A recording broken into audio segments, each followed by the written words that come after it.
Hey guys, Gino Zero. Wanted to give you a quick update here on the seedlings. First thing, what I did was everybody said I needed to cut holes in my in the lids to vent. Well, I didn't cut any holes. I was having a hard time keeping the eggshells and the dirt really moist. So what I did was I took the lid, now that they're sprouted up a little bit, and I flipped it upside down. That way I could put water in the bottom of it to keep everything moist and watered from the bottom. Because the seedlings, sometimes when you squirt them with a spray or something, it can damage them. First little bin here, we have the tobacco. You can see that the really small seedlings, they're barely coming up.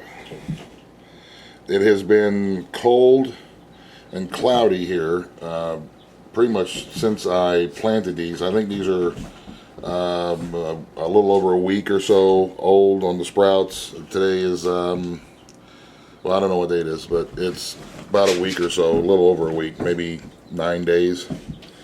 And they're not growing very fast because they haven't had a whole lot of sunlight and they haven't been in outside very much. I've been having to keep them in the house because of the weather. If I put them out when it's cold, it'll just kill them, and I don't have a greenhouse, so I'm doing the best I can with what I have, which is keeping them close to the chicks over there by the heat lamp so they don't freeze or get cold. And then I put them in the front of the window during the sun, in the sun during the day, and this is where I'm at for the tobacco seeds anyway. I'm probably going to replant these over here that didn't sprout. I'll probably put some more seeds in there, see if I can't get some sprouts. But here's the tobaccos. Like I say, they are very small and weak right now, and I'm just trying to baby them as much as I can to keep them alive. And if they die, I'll let you know, and we will replant them and try it again. The tobacco is the first year for tobacco for me.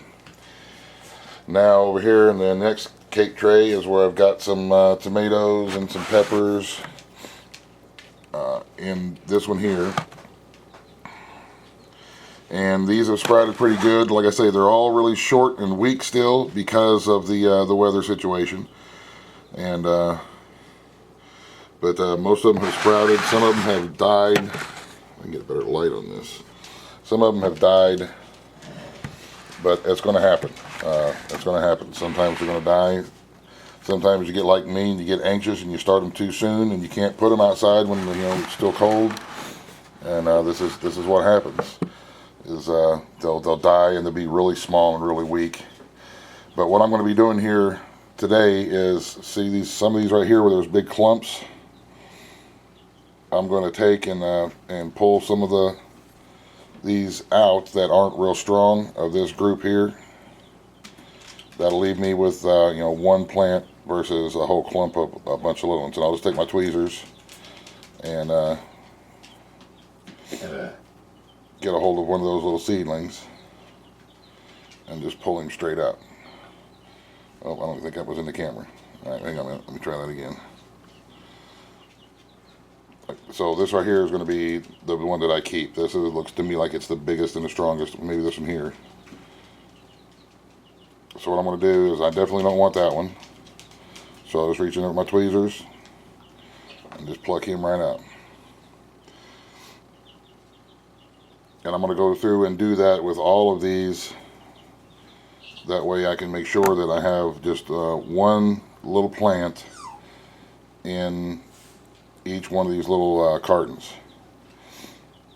That's going to give them the best chance of growing. And I'll do that with all these other little clumps as well. So like I say, I just take my tweezers and put it down in there. And then pull it, dang it, this camera, sorry, not in the camera. Just take my tweezers, put it down in there, and get one of the ones that is not going to make it, one of the ones that I don't want, and just pluck it out. That way you have a little, and all these little sprouts, you can either take and put these sprouts in some more dirt someplace else and try to get them to grow. To try to grow these as little plants as well. But usually when you pluck them out with the tweezers, you're going to break the stem on them and it's going to kill them. So these, we're just going to go out to the chickens. We'll just throw them in the chicken bucket, and they love sprouts. So anyway, I'm not going to bore you all with me sitting here doing this.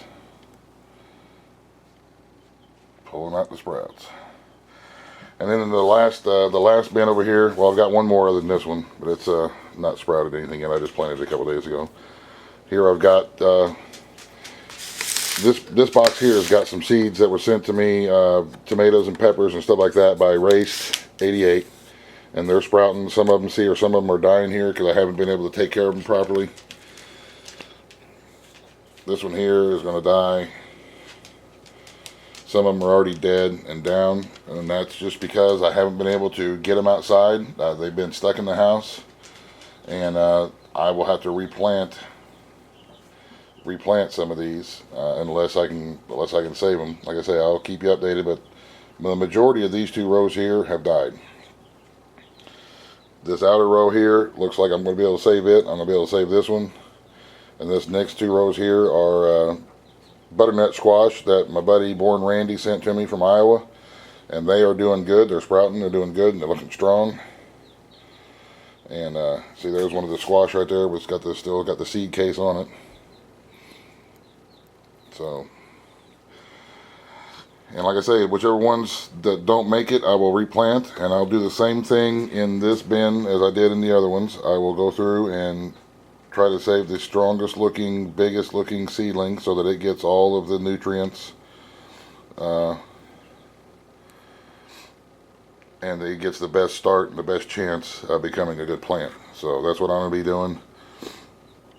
And I just wanted to give you all an update and let you know where I was, and it looks like some of it is going to fail, but the only reason that is because I got in a hurry and I tried to rush it and start them before it was really time to start. It would be a lot better if I had some sort of a greenhouse or a hot house outside to where I could take them out and keep them warm and still have them outside in the sun. But I don't have that right now, and that may be something that I'll look into here in the summer and the fall or the winter for next spring. That way I can start them again early, and if it starts getting cold, I don't have to worry about it, because I'll have a little greenhouse or something, and I don't have to have anything big, just enough to keep a few trays of seedlings going. So there we go, guys. I've had a couple of questions on how the seedlings are doing and how the eggshell starters are doing and the cake pans. And like I say, that's what I did. I didn't cut any holes in the cake pan because I wanted to be able to flip it upside down and then set the trays into a little bit of water that I put on the bottom. And it's working out pretty good. As you can see, they're dark gray, they're moist, and that means the dirt is also moist, and that's hopefully going to be a good thing.